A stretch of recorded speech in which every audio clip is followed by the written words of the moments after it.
¿Desconectar o desentenderse? Hoy en La Gran Pregunta queremos hablar del valor del descanso y el ocio, ahora que se acercan las vacaciones. Nos acompaña aquí en plató esta noche en La Gran Pregunta Encarna Abascal, secretaria nacional de Prevención de Riesgos Laborales del sindicato CESIF. Encarna, ¿qué tal? Buenas noches. Hola, buenas noches. Y la primera pregunta, pues muy directa. Cualquier noche, después de cenar, nos suena el teléfono, vemos que es el jefe, ¿hay que cogerlo o no? Pues podemos perfectamente no cogerlo porque tenemos un derecho que nos permite a no contestar pues ese mensaje o esa llamada cuando acaba nuestra jornada laboral. La ley del teletrabajo, que obviamente se puso en marcha a raíz de todo lo que sucedió en la pandemia, pero una cosa es lo que dice la ley, a la hora de la verdad, todo esto en las empresas, ¿cómo se está llevando a cabo y hasta qué punto se está aplicando?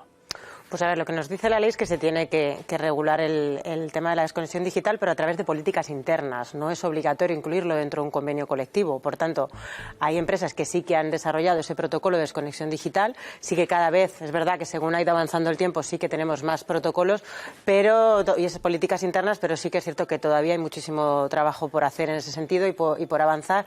Y al final queda todo pues bastante superficial, es decir, en el sentido de que no se puede profundizar porque, como bien habéis comentado, no se obliga al empresario a no ponerse en contacto, a abstenerse, a comunicarse, ¿no?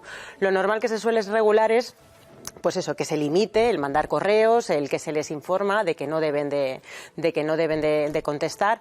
Es clave para el trabajador el que sepa, el que se le forme y se sensibilice y que sepa que no se le va a despedir porque no conteste un mail, porque no conteste un WhatsApp o un mensaje, ya sea su jefe, su director o quien sea, ¿no? Entonces, al final sí que sabemos que todavía nos queda mucho por avanzar y conseguir que en todas las empresas y administraciones públicas tengamos esas políticas internas. Citabas antes, Encarna, las administraciones públicas. En CESIF estáis centrados especialmente en todo el funcionariado. No sé si son ejemplo a la hora de aplicar este tipo de políticas, esas administraciones, o no. Pues no son ejemplo en muchos sentidos porque, como sabéis, bueno, el teletrabajo se reguló en la empresa privada, tenemos una ley, mientras que en la Administración Pública, en la Administración General del Estado, por ejemplo, todavía no se ha desarrollado ese Real Decreto que había que desarrollarse para regularse el teletrabajo, así que imaginaros con el tema de la desconexión digital. Sí que es cierto que a lo mejor administraciones autonómicas y locales sí que tienen esas políticas internas, pero, por ejemplo, en la Administración General del Estado es una de las reivindicaciones que hemos hecho incluso una denuncia en la que hemos denunciado la inactividad de la Administración, que se ha admitido a trámite para que se desarrolle esa legislación del teletrabajo y, como tal, también se incorpore el tema de la desconexión digital. Sí que es cierto que, comparando la Administración pública con la privada, sí que se respetan más los horarios en comparación. O sea, las reclamaciones que tenemos de trabajadores son casi siempre más de la empresa privada que de los empleados públicos. Eso sí que hay que reconocerlo, pero no quita de la obligación que tenga la Administración de regularlo. Salud mental queremos llegar enseguida, pero antes citaba ella la tecnología. ¿Se puede usar también como una herramienta a favor de la conciliación o de la desconexión? Es decir, sabemos que hay veces que la tecnología lo que permite es cortar directamente los flujos de comunicación y esto se hace con los servidores, por ejemplo, ¿verdad? Exacto, sí. Dentro de las medidas que se incorporan para la desconexión digital es que se corten los servidores a ciertas horas, no se manden correos hasta cierta hora y se ponga una hora exacta a la que la persona lo va a recibir o no puede acceder a ciertos programas o plataformas dentro de lo que es la empresa, la dinámica de la empresa, y eso favorece pues esa tentación a veces o ese compromiso, ¿no?, que estamos hablando, que a veces es el más peligroso, ¿no?, que ya no es hablar de derechos sino ese compromiso de decir cómo no me voy a meter, cómo no lo voy a enviar, y que a veces tenemos que por nuestra parte como trabajadores decir no voy a conectarme. Entonces eso favorece que no te puedas conectar de ninguna manera. Encarna, quería preguntarte, desde los sindicatos, no sé si recibís muchas quejas, denuncias de trabajadores por este tipo de síndrome, en este caso, trabajadores que están quemados. Sí, nosotros en CESIF tenemos un gabinete psicosocial, se llama Gabinete CESIF Ayuda, llevamos desde 2017 con este gabinete. El síndrome del burnout, ahora hablamos mucho de él, pero llevamos muchos años sufriendo casos de síndrome del burnout. Sí que cada vez recibimos más llamadas, y que hay que tener claro que cuando hablamos del síndrome del quemado es que tenemos una persona que está desgastada y quemada. O sea, cuando algo está quemado es que está verdaderamente destrozado, que eso es algo que hay que tener en cuenta.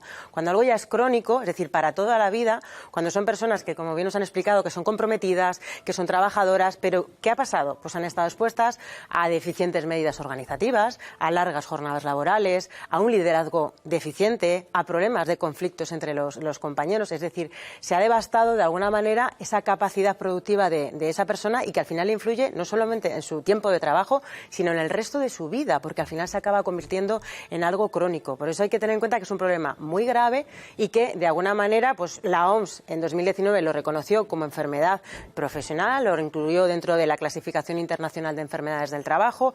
A partir de enero de 2022 se incorporó en esta clasificación, pero en España todavía no lo hemos metido en el cuadro de enfermedades profesionales. Nosotros hemos hecho ya 2 escritos a la ministra de Trabajo diciendo esto tiene que incorporarse, porque es una enfermedad profesional, porque sí que es un deterioro que se va adquiriendo con el tiempo por unas deficiencias organizativas y que a la larga generan algo crónico, ¿no? Que eso nos enlaza con el tema de la discapacidad psicosocial, de la que tampoco se habla.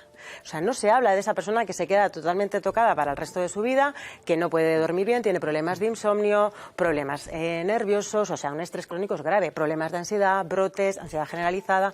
Es decir, estamos muy acostumbrados a que pidas una discapacidad pues por un problema en un brazo, porque tengas una amputación, porque tengas un accidente de tráfico conduciendo un autobús y no puedas mover alguna parte de tu cuerpo. Pero ¿y qué pasa con esto? O sea, ¿qué pasa con ese problema de salud mental y que está estigmatizado? No, tengo ansiedad. La ansiedad es una enfermedad gravísima, un estrés, un problema realmente psicológico de estrés, de depresión o ansiedad que se genera por el síndrome del burnout. Es algo muy grave y no lo estamos dando el valor y el espacio en regulación, ¿vale? Y el espacio también a nivel de prestaciones. Los trabajadores tienen que saber que si tienes síndrome del burnout puedes pedir una incapacidad permanente. Y hay gente que eso no lo sabe, no, tengo burnout. O sea, es una palabra muy grave que estamos muy acostumbrados a utilizar, pero verdaderamente no se está abarcando ni protegiendo al trabajador en ese sentido como se debiera. El problema es que muchas veces, desde el punto de vista también de la legislación laboral, no está claro de todo esto. Los tiempos de descanso están regulados, pero no siempre también dentro de la propia jornada de trabajo se respetan esos tiempos de descanso o tiempos también que pueda haber de desconexión, ¿verdad? Esto entiendo que lo veis en los sindicatos. Sí se suele ver. A ver, tú tienes un tiempo de descanso entre jornada y jornada, tienes un tiempo para tomarte un café o para comer, se suele respetar. Hay reuniones y demás que a veces no te lo permiten, pero dentro de lo que cabe se suele respetar salvo picos de trabajo. Sí es cierto que entre jornada y jornada no te puedo decir lo mismo. Es decir, hay mucha gente que echa horas extras que no son computables. Desde que hay el registro de jornada, sí, tú registras hasta las 5 de la tarde, pero claro, te quedas 2 horas más, 3 horas más. O sea que ese problema sí que existe. Es decir, el registro de jornada parecía que iba a conseguir paliar todas esas horas extras que se realizaban y al final no computan, pero sí sabemos que por debajo, por decirlo de alguna manera, sin que quede registrado, en muchas empresas se sigue trabajando en esas horas extras, o sea que no se respeta en ese sentido el descanso. ¿Cómo va a ser todo este asunto de la desconexión, de las jornadas laborales, del respeto de los derechos laborales de aquí a unos años? Por ejemplo, nuestros hijos cuando estén trabajando, ¿cómo lo veis?